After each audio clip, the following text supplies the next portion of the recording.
Night of the Living Dead. Night of technology.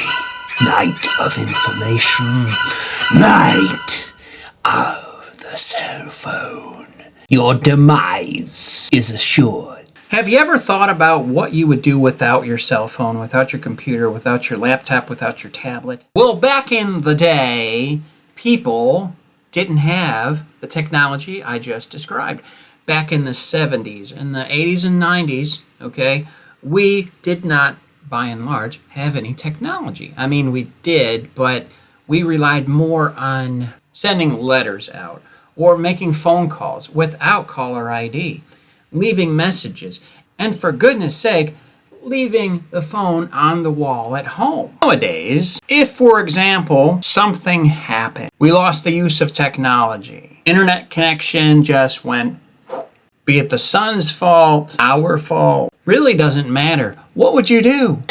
No, you wouldn't die. But things would be different. And I'm talking to Generation Z out there, to get with your parents, grandparents, aunts, and uncles, because they would have the answer. Now I've done my research for you, considering you're watching this video. So what I want you to do, I want you to write these things down. Okay, it's very important. I'm going to give you the contents of a very survival kit in case such a catastrophe would happen. But first I'm going to tell you this. Do you know what makes the world go round? No, it's not money. It's communication. Communication is everything. Make sense? Technology, communication. Communication is everything. Effective communication, that is. You want to keep the wheels of life turning with communication. So here's the emergency kit list that I've put together just for you. I've got my pen poised.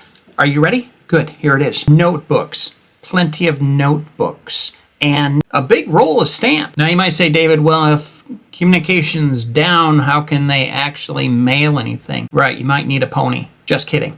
Now the one major important thing that you need in this list, really, is this, okay?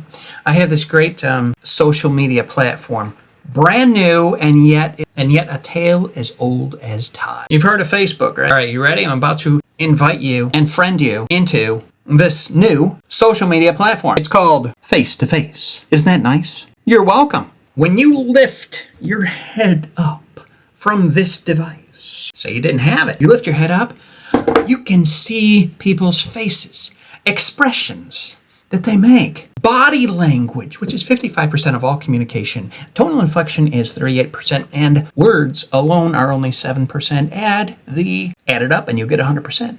But this right here with the tone, okay, speaking, okay, this is your real emergency kit. Yes, paper and pencil or pens. But basically this emergency kit you were born with in the first place.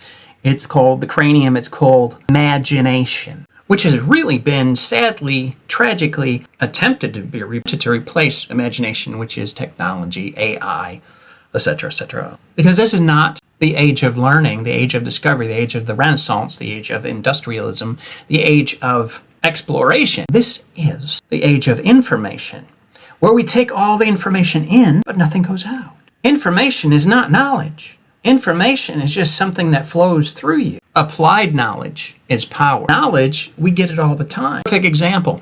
You know as well as I do that you and me need energy in a healthy way. And yet many of us drink too much coffee, too much Monsters, and we don't exercise. But we have the knowledge. We have the information out there, but we just choose not to use it. So what am I getting at? I'm getting at this. If technology would go kablooey, we would still have this. No emojis.